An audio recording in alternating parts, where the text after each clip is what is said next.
Hey everybody, thanks for tuning into this week's video. So today I'm going to do a little bit of a reflection on what I had the opportunity to do over reading break.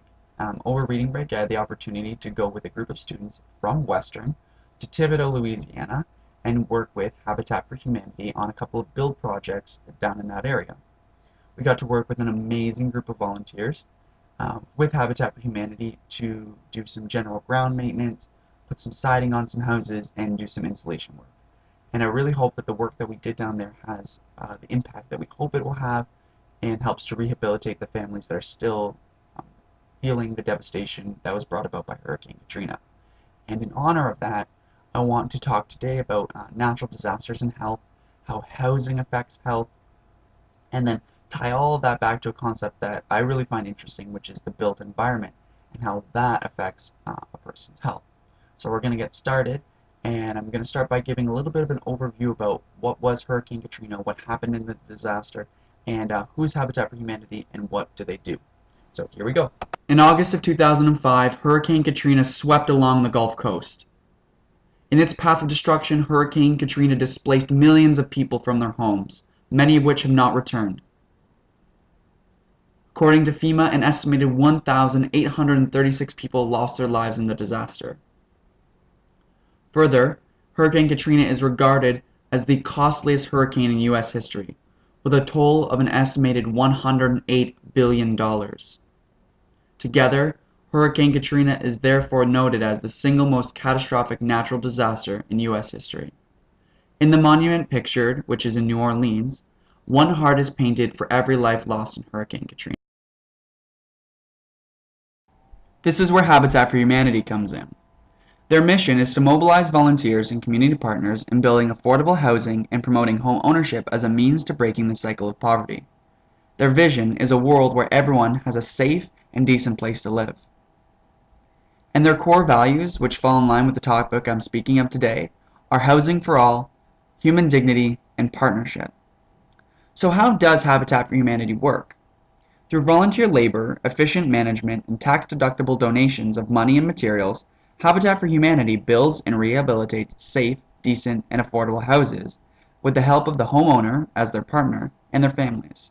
Habitat houses are sold to partners' families at no profit and are financed with affordable, no-interest mortgages. The homeowner's monthly mortgage payments go into a revolving fund which is used to build more homes. Habitat for Humanity is a hand up, not a handout. In addition to mortgage payments, each homeowner invests hundreds of hours of their own labor, called sweat equity, into the building of their home and the homes of others. Okay, so now that we know a little bit more about Hurricane Katrina, about what happened, the extent of the devastation, and we also know a little bit more about Habitat for Humanity, their mandate, and what they're trying to do in terms of rehabilitating citizens or rebuilding infrastructure, we can move on and talk about natural disasters and how they affect people's health, and see how the two concepts are kind of interrelated. So the first article that I want to talk about is by Waring and Brown, and they talk about natural disasters like Hurricane Katrina and explain that they have a rapid onset, broad impact that can produce many factors that work synergistically to increase the rate of morbidity and mortality caused by communicable disease. They note that in the days and weeks following a natural disaster, there is an increased risk for the spread of infectious disease. So what we're talking about here is different than chronic disease, which is something that we're used to hearing a lot about, which is heart disease, obesity.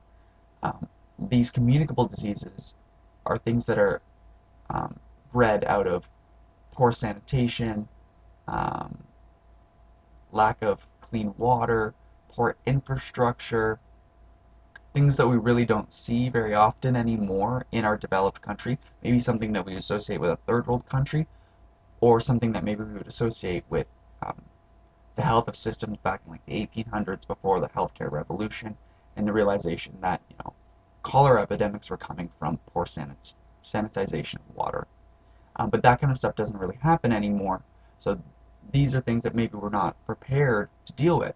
So they continue to explain, Waring and Brown, that the goal of an emergency health team in an area that has been hit by a devastating disaster like Hurricane Katrina is to prevent epidemics and improve deteriorating health conditions among the population that is affected.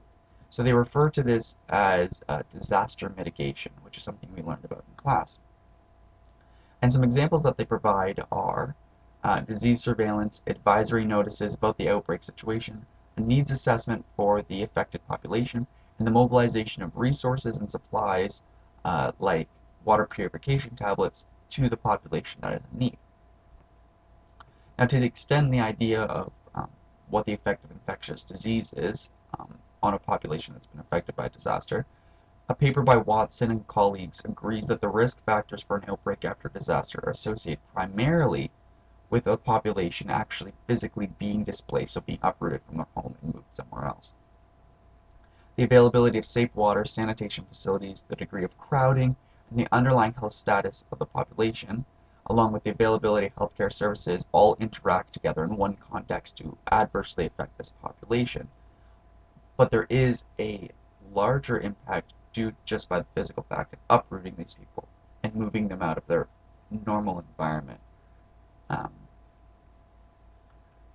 There is in fact some interesting evidence that Thomas and Thomas bring about, which I didn't really think about, but they say that because 80% of refugees are usually women and children, this particular population group will be disproportionately affected by either these diseases that I've mentioned, infectious diseases, or things like mental health problems. And then they go on to explain that the displacement of one population may also adversely affect another population. And I found that this point was also very interesting because I didn't really think about it before. But if you have one population that is affected by a disaster and you move them into another area, does the area that you're moving them to for safety and security until they can return home, does it have the resources or the infrastructure in a healthcare context to support the needs of this population that's coming to you, whether it be for physical health concerns, infectious disease, mental health? Do you have the facilities? And my hope would be that aid efforts would be available that they could meet the need of these people. But in the back of my head, I think that these things may not be met in its entirety, especially something like mental health, which leads me into my next part of this video, which is going to talk about natural disasters and something I found really cool that kept coming up in the literature, which is mental health. Okay, so I wanted to kind of give this its own segment because the research that I found regarding this topic flourished as I was looking for evidence to back up natural disasters and health. And it was kind of surprising to me that there was so much literature on natural disasters and mental health. Which now looking back on, I kind of think, duh, it makes sense. But I think that my mind was so focused on the things that seemed very treatable at the time, sanitation, infectious disease, that kind of thing that we think is the immediate concern. I wasn't thinking about the long-term impacts, but it makes sense that there would be some kind of negative health implication in terms of mental health and disease. So I wanted to look at a number of articles that indicated that refugees suffer significantly more mental health impairment than other groups. And they report four very common mental health diseases or impairments. The first being PTSD, which is post-traumatic stress disorder. This could be in response to the chaos or the violence that someone experiences. We know that in Louisiana, for example, after Hurricane Katrina, there was lots of examples of property destruction, looting, and extreme violence. Then the other mental health illness that they speak of is depression, which could be a result of the loss of family members, it could be a loss of material goods, and I also thought that it may be a result of just physically being uprooted from your home and being forced to live somewhere else, or traveling to find somewhere else to live, like the chaos in general. I feel like this may also contribute to this depressive state. And then there were two more that they noted, somatization and existential dilemma. Now, these are explained as conflict of belief system, cultural differences, and they arise from one population moving into another area that may have conflicting views with respect to, say, culture, religion, idealization, stuff like that. And this creates conflict for the person, both in their physical environment as well as their mental environment. And there was an interesting study that has to do exactly with Hurricane Katrina specifically, so I thought I'd talk about that one, by Christina Paxson of Princeton University, where she compared mental health data before Hurricane Katrina and up to 5 years after. And she found in general that a persistence of poor mental health and gaining insights in how different types of hurricane stressors affect mental health. That was the goal of the project. So they found that through this longitudinal study, so they had a longitudinal study uh, with 532 low-income mothers from New Orleans, and they saw them a year before the disaster, 7 to 19 months after the disaster, and 43 to 54 months following Hurricane Katrina. And they surveyed info on mental health, social support, earnings, hurricane experience, and they documented the changes in post-traumatic stress symptoms and psychological distress. And what they found was that on average, people were not back to the baseline mental health, and they were showing pretty high levels of post-traumatic stress symptoms. And this was intriguing because there aren't many studies at the time that were tracing people's mental health patterns following a natural disaster for this long span. And the author of the article, or the research paper, Christina Paxson, is quoted saying that I think the lesson for treatment of mental health conditions is not to think that it's over after a year, because it isn't. And this made me think about, what does happen after the effect, right? After the fact. What what are the implications on the population itself? What are the implications for services that are now required aside from traditional medical services like infectious disease control and stuff like that, or rebuilding infrastructure? Are the proper mental health services in place, or is that maybe a second thought? Like, what are we focusing our priorities on? And I also thought, what happens when the money runs out for a program? Because this is something we always talk about in health promotion. We put in an initiative. What happens when the money runs out? What if we can't continue the work that we're doing? What happens? And there's probably a very detrimental effect, especially when it comes to something like mental health, where consistent delivery of care is required in order to make substantial changes. And really, what is the reality behind sustainability? Is there an actual detrimental effect by not being able to follow through? These are just the thoughts that are kind of going through my head. And yeah, I just found that this topic specifically was really an interesting and interesting fact that I had not thought of, and I really think that I'll now be cognizant of going forward, thinking about people who are affected by a natural disaster. Okay, so now I want to move on to the next topic that I've done some research on, and that's housing and health. I feel like this will kind of tie in the concept of Habitat for Humanity and their work with disaster relief and rehabilitating safe, secure housing. So in an article by McKay and Wellner, they make a commentary on the Ontario Medical Association's viewpoint on health and housing. So the comment or the excerpt that they take is, access to safe and affordable housing is an important determining factor of a person's health. An established body of evidence links housing to health outcomes, and a variety of expert organizations and stakeholders have produced documents outlining the key role that housing plays in the health of individuals and communities. Now, I found this really interesting because the OMA's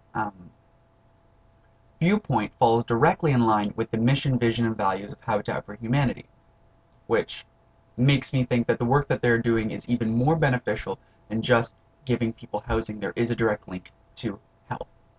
So another thing that they talk about actually is the Ontario Medical Association cites adequate and environmentally healthy housing as a fundamental determinant of health. So they say that this interplays with the other social determinants of health, including adequate income, nutritious food, good quality education, and clean, safe spaces such as home and work and everyday life, to synergistically affect a person's health or the health of their family or the community in which they live. And going through the research that I looked at for this topic, there were two main ideas that came about. So it was about housing and the cost of the healthcare system for those who are displaced or in vulnerable housing. And the second one was housing and how it affects mental health, addiction, and recovery. Now, if I look at the first step, if we reflect on what the Ontario Medical Association regards as the role of safe and secure housing, they say that recent research has shown that people who are adequately housed require fewer and less expensive medical interventions. They also say that in relation with their open doors partners, they have found that without affordable housing, individuals are 5 times more likely to be hospitalized than other members of the general public. And these could be for any number of reasons, but the most common ones are increased respiratory infection, asthma, activation of tuberculosis, which is associated to substandard housing, which is damp, moldy, too cold, or too hot, and some other infectious diseases or mental health problems. So then this leads me into the next part, which is how does housing relate to mental health, addiction, and recovery from those ailments or issues. So we know that a secure housing is a crucial recovery tool for a huge array of health issues, including mental illness, addiction, and a significant determinant of not only the general public, but specifically children and seniors' health. So the Wellesley Institute reports that then individuals who are homeless or in vulnerable housing are at an increased risk for the onset of mental health problems. And research has further then shown that the homeless, or those who have been homeless for a while, the increased stay in a homeless situation increases the duration and seriousness of mental health issues, which kind of makes sense, right? Because they are living without adequate resources or tools for an extended period of time, maybe off the radar of the healthcare system, missing particular services and skills. And I remember the one day we talked in class actually about if you are homeless and don't have a fixed address, can you actually get a health card? And does that affect how you access healthcare services? So I feel like this really falls in line with that concept, and reflecting on what is healthcare like, or how is it experienced by a person who is living with substandard or vulnerable housing or homeless in general. And then the other point that I want to bring about was that having safe and secure place to live has been found to be a significant part of recovering from mental illness and addiction. And that getting employment, food security, and access to social services through the access to healthcare is important to determine the advancement or the betterment of this situation. And they note that inadequate housing is equal to an increase in morbidity from infectious disease, chronic disease, injury, poor nutrition, mental health. So driving at home that having a safe and secure place to live has detrimental or specific implications for someone's health, and that being able to access that resource is very beneficial for someone to get better or to sustain a healthy lifestyle. Okay, so I realized this video was getting a little bit lengthy, so what I'm going to do is I'm going to end it here, say thank you very much for watching the video that I have so far, and I'm actually going to film the information that I want to talk about for the built environment and how it relates to some of our course concepts in a sort of a part 2 of this video, just so that I don't have like a 30-minute video being uploaded to YouTube. Anyway, again, thank you very much for watching, and I'll see you guys soon.